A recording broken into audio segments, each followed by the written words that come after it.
everyone. I would like to introduce Sanjeet. He is a very bright and hardworking student of class 9, and we have met here in Teach to Learn program from the July to December. So in this time, we have seen like he was very keen in learning and very enthusiastic to like interact with each other among the mentors.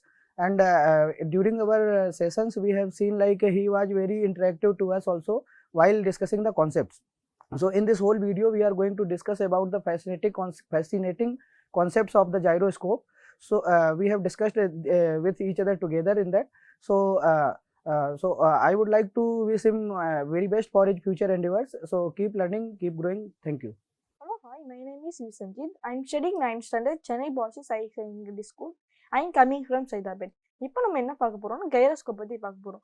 கைரோஸ்கோப்னா என்ன அப்படின்னு பார்த்தா for example நான் வந்து பொம்மர் எடுத்துக்கிறேன். அந்த bumper வந்து நான் அப்படியே கீழே போட்டேன்னா என்ன ஆகும், அது வந்து கீழே விழுந்துடும். இதான் அந்த பம்பரை வந்து நான் சுற்றி விட்டு கீழே போட்டேன்னா அது வந்து ஸ்டே பேலன்ஸ்டாக நிற்கும். ஏன் அந்த மாதிரி நிற்கிது பார்க்கலாம். அடுத்தது இன்னொரு எக்ஸாம்பிள் இருக்கு. இங்கே வந்து 2 பிளாக் கொடுத்துருக்காங்க. இந்த பிளாக்கு நடுவில் வந்து ஒரு ஆக்சில்ஸ் கொடுத்துருக்காங்க. இந்த ஆக்சில் வந்து ஒரு டிஸ்க் செட் பண்ணி கொடுத்துருக்காங்க. இப்போ ஏதோ அந்த ஆக்சில் வந்து ஏதோ ஒரு பிளாக்ல தான் செட் ஆயிருக்கு. அப்போ வந்து நம்ம ஒரு பிளாக் நம்ம ரிமூவ் பண்ணிட்டா என்ன ஆகும், அது வந்து கீழே விழுந்துடும்.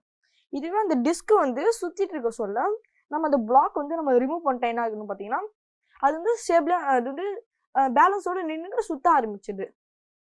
இதுவே ஏன் இது வந்து ஸ்பின் ஆகிட்டு சொல்ல இது ஸ்டே பேலன்ஸாக சுத்த ஆரம்பிச்சது நீங்கள் வந்து கேட்பீங்க. அதை பற்றி இந்த வீடியோவில் பார்க்கலாம். இப்போ எக்ஸாம்பிளுக்கா இது பற்றி நம்ம பார்த்துட்டோம். அடுத்தது சயின்ஸ் கான்செப்ட், பேசிக்காக சின்ன சயின்ஸ் கான்செப்ட் வந்து பற்றி பார்த்துடலாம். இப்போ வந்து ஃபோர்ஸ்லாம் பற்றி என்னென்ன பார்க்க போகிறோம். ஃபோர்ஸ்னா என்ன அப்படின்னா ஒரு பொருளை தள்ளுறதோ இழுக்கிறதா புஷ் ஆர் புல் அப்படின்னு சொல்லுவோம். ஒரு பொருளை தள்ளுறதோ இழுக்கிறதா புஷ் ஆர் புல் அப்படின்னு சொல்லுவோம்.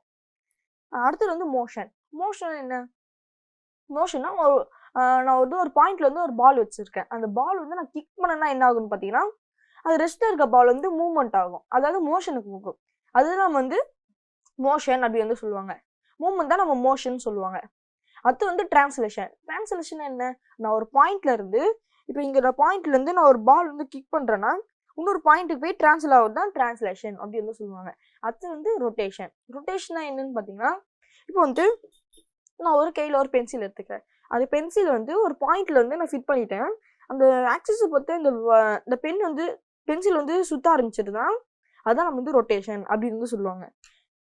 இப்போ நான் வந்து மோஷன் என்னன்னு பார்த்துறோம். அடுத்தது வந்து டிஃபார்மேஷன் என்னன்னு பார்த்தீங்கன்னா ஒரு பொருளோட ஷேப் சேஞ்ச் ஆகுதா டிஃபார்மேஷன்.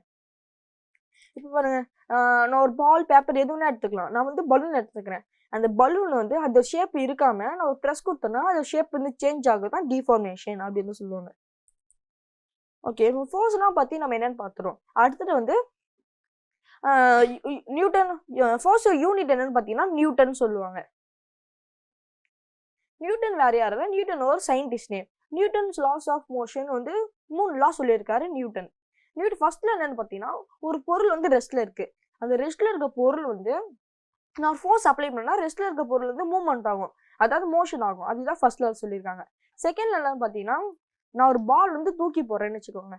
அந்த பால் தூக்கி போற பால் வந்து ஏதோ பொருள் மேலே போய் மோதுது. அப்போ மோத சொல்ல அப்போ பாலோட நான் மாஸையும் அக்சிலேஷனை மல்டிப்ளை பண்ணா நான் ஃபோர்ஸ் எவ்வளோ அப்ளை பண்ண வேல்யூ கிடைக்கும். இதுதான் Newton second law. Newton's third law, நான் வந்து ஒரு பால் தூக்கி போறேன்னா பால் போய் ஸ்விட்ச் ஆகுது. நான் ஒரு ஆக்ஷன் கொடுத்தேன், ரியாக்ஷனா நான் அந்த பால் ஸ்விட்ச் என்கிட்டே திரும்பி வந்தது. இதுதான் நியூட்டன்ஸ் தேர்ட் லா. இப்போ ஃபோர்ஸ்னா என்னன்னு சொல்லிட்டேன், நியூட்டன்ஸ் லாஸ் ஆஃப் மோஷன் அப்படி என்னன்னு சொல்லிட்டேன். அடுத்து வந்து நம்ம என்ன பார்க்க போறோம்னா டார்க்னா என்னன்னு பார்க்க போறோம். டார்க்னா என்ன அப்படின்னு பார்த்தீங்கன்னா இப்போ இந்த விரல நான் ஒரு ஃபிங்கர் எடுத்துக்கிறேன். அந்த ஃபிங்கர் வந்து நான் வந்து ரொட்டேட் பண்ண முடியாது. அது கொஞ்சம் ரொட்டேட் ஆயிடுச்சுன்னா அது வந்து ட்விஸ்ட்னு சொல்லுவாங்க. அது நான் ஃபோர்ஸ் அப்ளை பண்ண சொல்ல அது ட்விஸ்ட் ஆயிடுச்சுன்னா அதான் டார்க் அப்படின்னு சொல்லுவாங்க. ஓகே, அதான் ட்விஸ்ட், அதான் டார்க்கு. இப்போ அடுத்து வந்து டார்க் நம்ம என்னன்னு பார்க்கலாம். ஃபார்முலா என்ன பார்த்தீங்கன்னா T=F×R. இதுதான் டார்க்கோட ஃபார்முலா. இது யூனிட் வந்து நியூட்டன் மீட்டர். டார்க்கோட யூனிட் நியூட்டன் மீட்டர். நம்ம டார்க்னா என்னன்னு பற்றி பார்த்துருவோம். அடுத்தது வந்து டைரக்ஷன் ஆஃப் டார்க் அப்படின்னு என்ன பார்த்தீங்கன்னா ரைட் ஹேண்ட் தம் ரூல். நம்மளோட ரைட் ஹேண்ட் எடுத்துக்கிட்டு நம்ம ஃபிங்கர் வந்து மடக்கணும். நம்ம ரொட்டேட் பண்ண சொல்ல அந்த பாயிண்ட் இருக்கு அந்த தம்பு இருக்கு பார்த்தீங்களா, அந்த தம்பு வந்து எந்த டைரக்ஷன் நோக்கி போதோ அதுதான் நம்ம வந்து டார்க் டைரக்ஷன் அப்படின்னு சொல்லுவோம். இதே நான் ஒரு பென் எடுத்துக்கிறேன். அந்த பென் வந்து நான் ஆன்டி கிளாக் வைஸ்ல நான் சுத்துறேன்னா அது டைரக்ஷனுக்கும் என் கிட்ட வரும். இதே நான் கிளாக் வைஸ்ல நான் ரொட்டேட் பண்றேன், இதோட டைரக்ஷன் வந்து முன்னாடி நோக்கி போகும். இதான் டைரக்ஷன் ஆஃப் டார்க் அப்படி சொல்லியிருக்காங்க. இப்போ செகண்ட், இன்ட்ரோடக்ஷன் டு கைரோஸ்கோப் அப்படின்னா என்ன? இன்ட்ரோடக்ஷன் கைரோஸ்கோப் ஃபர்ஸ்ட் ஒன்று வந்து ஸ்பின் டைரக்ஷன் கொடுத்துருக்காங்க. ஸ்பின் டைரக்ஷன் என்ன? ஃபர்ஸ்ட் இங்கே ஒரு வீல் கொடுத்துருக்காங்க. அந்த வீல் வந்து ஆன்டி கிளாக் வைஸ்ல சுத்துது. அப்போ டைரக்ஷன் எங்க வரும்? என் கிட்ட வரும். இதுதான் ஸ்பின் டைரக்ஷன். அடுத்தது வந்து எக்ஸ்டர்னல் டார்க் டைரக்ஷன் அப்படின்னா என்ன? இப்போ வந்து இங்க ஒரு சப்போர்ட் கொடுத்துருக்காங்கன்னு வச்சுக்கோங்க. அந்த வீல்ல சப்போர்ட் கொடுக்க சொல்ல அது வந்து அது கிராவிட்டி பத்தி நம்ம எக்ஸ்டர்னல் டார்க் கொடுக்க சொல்ல கீழே விழுந்துச்சுன்னா டார்க் எங்க போகும்? இந்த பக்கமா போகும். இதுதான் எக்ஸ்டர்னல் டார்க் டைரக்ஷன். இதான் டார்க் டைரக்ஷன் சொல்லுவாங்க. இந்த சைடுக்கு போனா டார்க் டைரக்ஷன். அடுத்தது ப்ரிசிஷன் கைரோஸ்கோபிக் எஃபெக்ட் அப்படின்னா, இப்போ நம்ம வந்து இப்போ டார்க் வந்து இதோட ஸ்பின் வந்து என் கிட்ட வந்துச்சு, இதோட டார்க் வந்து இந்த சைடுக்கா போச்சு. ஸ்பின் டைரக்ஷன் வந்து டார்க் வெக்டார் வந்து ஃபாலோ பண்ணி வரும். இதுதான் ப்ரிசிஷன் கைரோஸ்கோபிக் எஃபெக்ட். இப்போ நீங்க இங்கே பார்க்கலாம், நம்ம ஏன் இது கீழே விழ மாட்டேங்குது அப்படின்னு கேட்டீங்கன்னா இதோட ரீசன் வந்து இதுதான். அடுத்தது வந்து ஒரு வீல் கொடுத்துருக்காங்க. அந்த வீல் வந்து ஆன்டி கிளாக் வைஸ் ரொட்டேட். இது டைரக்ஷன் எங்க வரும்? இப்போ நான் அந்த வீல் வந்து நான் கையில பிடிச்சிட்டேன்னா அந்த டைரக்ஷன் வந்து இந்த டைரக்ஷனுக்கு போகும். இதுதான் ஸ்பின் வெக்டார் அப்படின்னு சொல்லுவாங்க. இந்த வீல் வந்து நான் வந்து டில்ட் பண்றேன் ஆன்டி கிளாக் வைஸ்ல. அப்போ இந்த டைரக்ஷன் வந்து இந்த நோக்கி வரும். இதுதான் நம்ம வந்து டார்க் வெக்டார் அப்படின்னு சொல்லுவோம்.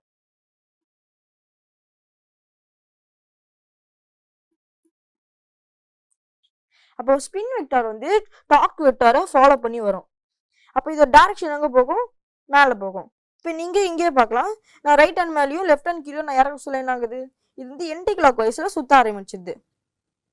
இப்போ இதுவே ஸ்பின் வெக்டார் இங்க இருக்கு. ஸ்பின் வெக்டார் இந்த சைடுங்க போய் தான் கையில பிடிச்சிட்டு இருக்கேன். இது வந்து லெஃப்ட் ஹேண்ட் மேலேயும் ரைட் ஹேண்ட் கீழே இருக்க சொல்ல டைரக்ஷன் எங்க போகும் சொல்லுங்க பார்க்கலாம். இதோட டைரக்ஷன் வந்து முன்னாடி நோக்கி போகும். இதுதான் நம்ம வந்து டார்க் வெக்டார் அப்படின்னு வந்து சொல்லுவோம். அப்போ இது எந்த வயசுல சுத்தம் பார்த்தீங்கன்னா கிளாக் வைஸ்ல சுத்த ஆரம்பிக்கும். இது டைரக்ஷன் வந்து கீழே வரும். இப்போ இங்கே பார்க்கலாம் பாருங்க, இது நான் லெஃப்ட் ஹேண்ட் மேலேயும் ரைட் ஹேண்ட் கீழே இருக்க சொல்ல இது கிளாக் வைஸ்ல சுத்த ஆரம்பிக்குது. இதே ரைட் ஹேண்ட் மேலேயும் லெஃப்ட் ஹேண்ட் கீழே இருக்க சொல்ல இது ஆன்டி கிளாக் வைஸ்ல சுத்த ஆரம்பிக்குது. அடுத்தது வந்து application of gyroscope. Application gyroscope என்ன? இப்போ ஏரோப்ளேன் டோனிங். இப்போ எனக்கு முன்னாடி வந்து ஏரோப்ளேன் இருக்கு. அந்த ஏரோப்ளேனோட விங்ஸ் பிளேடு வந்து அதோட இன்ஜினோட பிளேடு வந்து கிளாக் வைஸ்ல சுத்தும். அப்போ டைரக்ஷன் எங்க போகும் பார்த்தீங்கன்னா முன்னாடி நோக்கி போகும். இப்போ முன்னாடி நோக்கி போக சொல்ல அதோட டைரக்ஷன் எப்படின்னா ஸ்பின் வெக்டார் அப்படின்னு வந்து சொல்லுவோம். அப்போ வந்து ஏரோப்ளேன் வந்து லெஃப்ட் திரும்பினா அதோட டைரக்ஷன் எங்க போகும்? மேலே நோக்கி போகும். இதுதான் ப்ரிசிஷன் வெக்டார் அப்படின்னு சொல்லுவாங்க. இப்போ நம்ம ரைட் அப்ளிகேஷன் கைரோஸ்கோப் இருக்கு பாத்தீங்களா, லெஃப்ட் திரும்ப சொல்ல நியூட்ரான் தோணல பாடி ரியாக்டிவ் கைரோஸ்கோப்ல வந்து நம்ம வந்து ஃபீல் பண்ணுவோம். இப்போ வந்து நம்ம ஃபீல் பண்ண சொல்ல இதோட டைரக்ஷன் எங்க போகும் பாத்தீங்கன்னா இந்த டைரக்ஷனா போகும். அப்போ ஏரோப்ளேனோட பாடி வந்து அந்த முன்னாடி இருக்கு பாத்தீங்களா ஃப்ரண்ட் பாடி, அப்போ அது மேலே இறங்கும், டைல் வந்து கீழே போகும். இதான் அப்ளிகேஷன் ஆஃப் கைரோஸ்கோப் பார்த்துட்டோம். அடுத்தது வந்து எக்ஸ்டர்னல் அப்ளிகேஷன். இப்போ டோனிங் ஆஃப் சைக்கிள். இப்போ வந்து சைக்கிள் எடுத்துட்டு போறேன், அந்த சைக்கிள் வந்து நான் ஸ்லோவா போக சொல்ல டக்குன்னு திருப்பிட்டா என்ன ஆகும்? அது வந்து கீழே விழுந்துருவோம். இதே நம்ம ஃபாஸ்டா போய் சொல்ல நம்ம லெஃப்டோ ரைட்டோ இது திரும்ப சொல்ல நம்ம கீழே விழ மாட்டோம். அதே மாதிரி தான் டர்ன் ஆஃப் பைக்கும். ஒரு ஸ்பின் ஆகிட்டு இருக்க சொல்ல ஒரு பொருளை ஸ்டே பேலன்ஸ்டா இருக்கும். ரெண்டாவது வந்து ஸ்பின் ஆகிட்டு இருக்க ஒரு ஆப்ஜெக்ட் வந்து பேலன்ஸ்டா இருக்கிறதுக்காக நம்ம தள்ளி விட்டோம்னா அது வந்து ரெசிஸ்ட் பண்ணும். அந்த பிக்சர்லேயே பார்க்கலாம், மூவிங்கா இருக்க அந்த பொருள் வந்து பேலன்ஸ்டா இருக்கிறதுக்காக அது டிஃப்ரெண்ட் டைரக்ஷன் வந்து சேஞ்ச் ஆகிக்கும்.